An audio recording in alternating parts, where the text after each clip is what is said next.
Panel. Your panelists are Greg Street and Tom Chilton.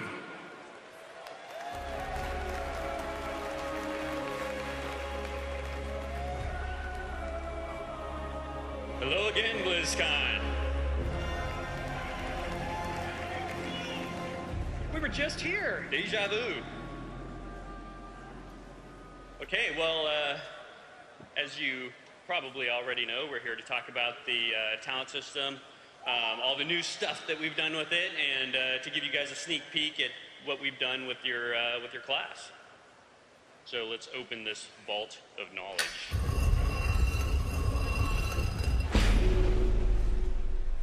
Or vault of idiocy, whatever, you know. All right, so Talents 2.0. We spent a little bit of time talking about this in the preview panel, the World of Warcraft, Mists of Pandaria preview panel.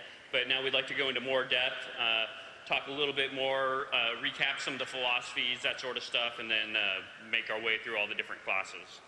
So, as you may realize by now, this represents a major change to the class talent trees. And it's really kind of a new phase of development for our talent system. The Cataclysm talent system was still very similar in a lot of ways to the original talent system, but we had these ideas in the back of our mind kind of, squeaking around that were telling us that we had bigger, better things to do with it. So the goal here is that you're standing next to another combat rogue, for example, and this combat rogue has different talents than you do. Whoa, wouldn't that be something? Holy crap. And they're not just an idiot, right? So, as I said before, character customization was the original point of talents in the first place. That's what we set out to do back in 2004, somewhere around, I don't know, I think it was around April or May of 2004 when we were talking about this.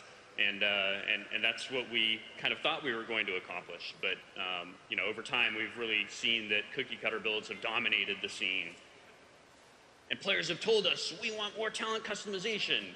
We did the Cataclysm talent revamp with that kind of idea in mind, hoping to give players, more meaningful choices than they had before.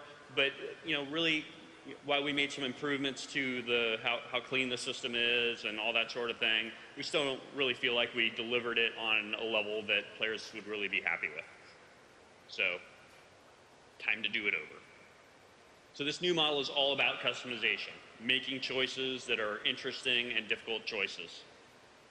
And so, when you look at a class now, the class is really going to be comprised of three things. And the first, of course, is your core class abilities. And these are abilities that are available to everybody of that character class, whether or not you're, arms or protection or fury, to take the warrior for an example. So, all warriors obviously learn heroic strike. It's like that today. It'll continue to be like that in this case. We also have spec abilities, and this is something that we're doing a lot more with than we did before. The spec abilities in today's game, as of Cataclysm, are just that one ability that you get, like Mortal Strike for picking arms. But now it translates into quite a few new things. And that can include abilities that are either currently core abilities, if they only make sense to really work out for a certain spec, or they could be old talents, or they could be the existing abilities that we have now. So in this case, for the warrior example, only arms warriors will be able to learn Slam. And finally, we have talents. And any warrior can pick from the same sets of talents. Now, what's very important to us is that players are making apples-to-apples comparisons about their talent choices, right? One of the things that we've learned over time is that if you put let's say, a survivability ability up next to a DPS ability, and you are playing a DPS, role, for example, let's say you're an arms warrior, which one are you more likely to pick? Gee, I wonder. I think I'll have to take the DPS ability. And that really saps the actual reality of choice from the decision.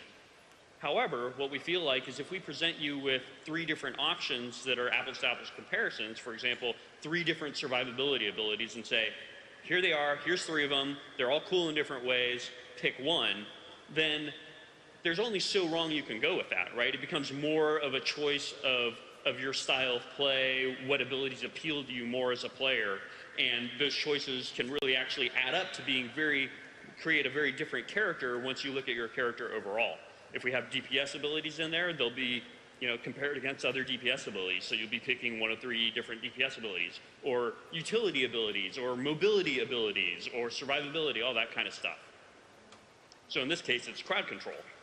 Throwdown would be put up against 2 other crowd control abilities.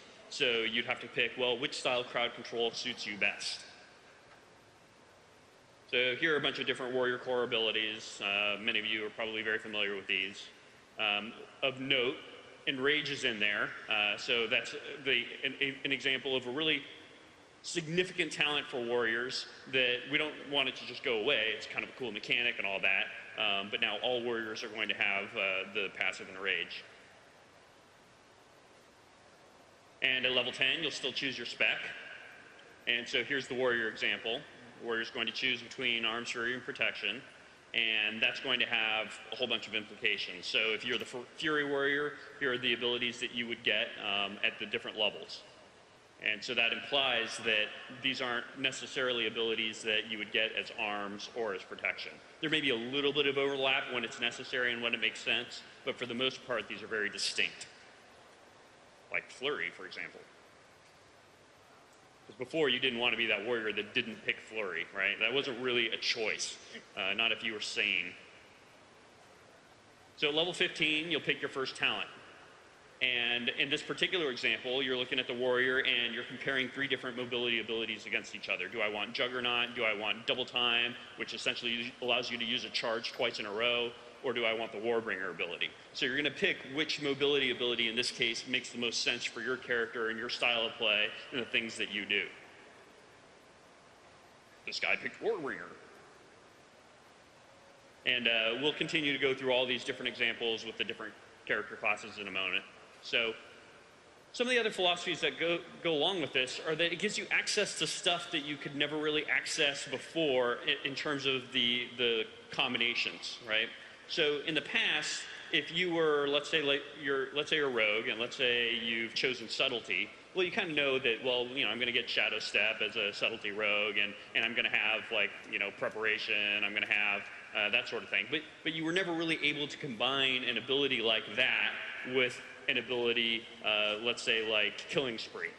And because these different talents are now going to be able to play against each other in the same tree, you'll be able to create all kinds of new combinations of the cool talents that there already are in the game that are really meaningful in ways that you never could before.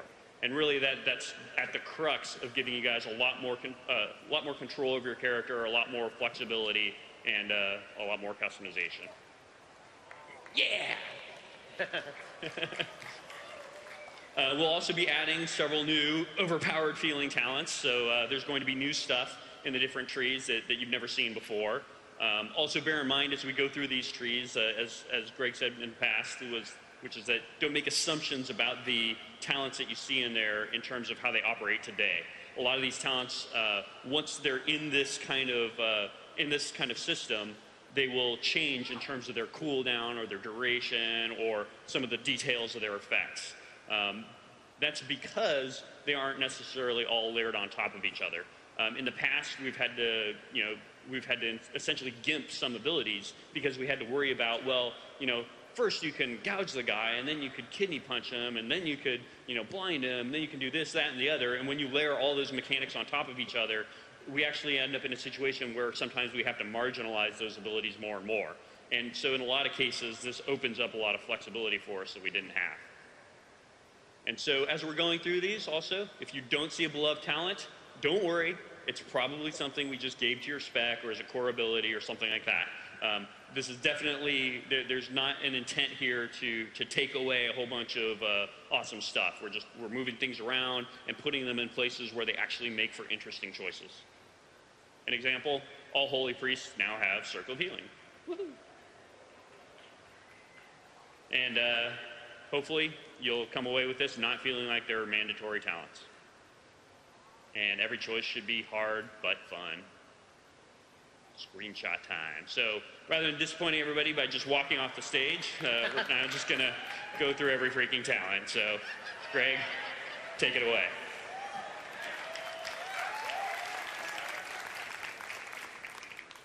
We're going to iterate a lot on these individual talents. Obviously, these are not set in stone. You guys haven't even played them yet. Don't get too obsessed about the numbers or, oh my god, 2-minute cooldown, that's OP. We can get to all that.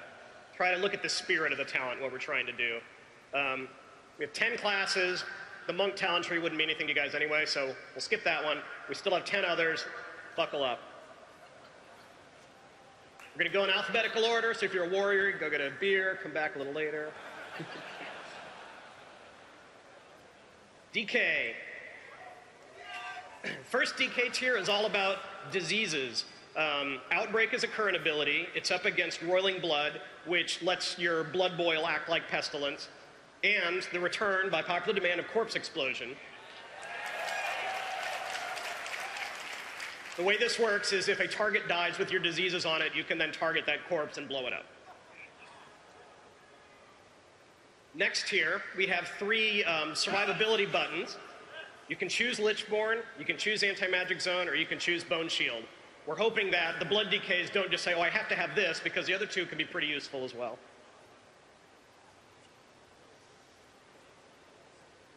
All right, level 45 is about movement and control. Death's Advance and Chillblains are current abilities that the DKs out there are probably familiar with. And then we have a new ability called Asphyxiate. You lift your target off the ground and strangle them.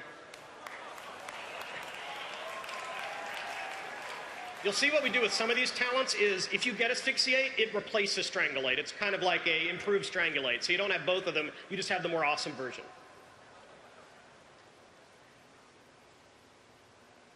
All right, level 60, we have a healing tier. DKs have always been a little bit about self-healing, particularly the tanks.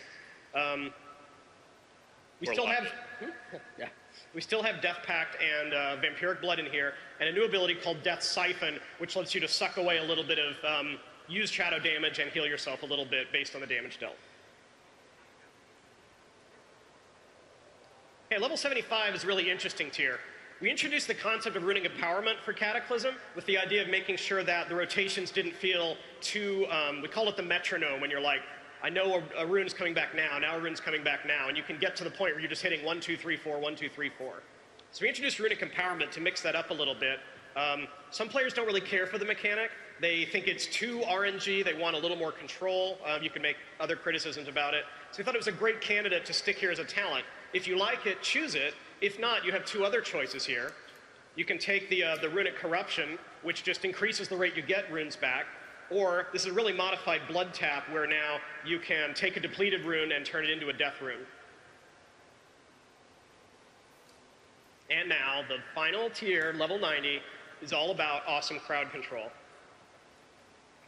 Gorfien's Grasp, probably the easiest way to talk about this is AE Death Grip. Yeah. Remorseless Winter is kind of similar to the Lich King's ability himself. It's kind of a replacement for Hungering Cold. We had trouble balancing Hungering Cold at the end with the instant nature, and we didn't think the cast time really went over very well. So here, you can still do control, but it takes a little while to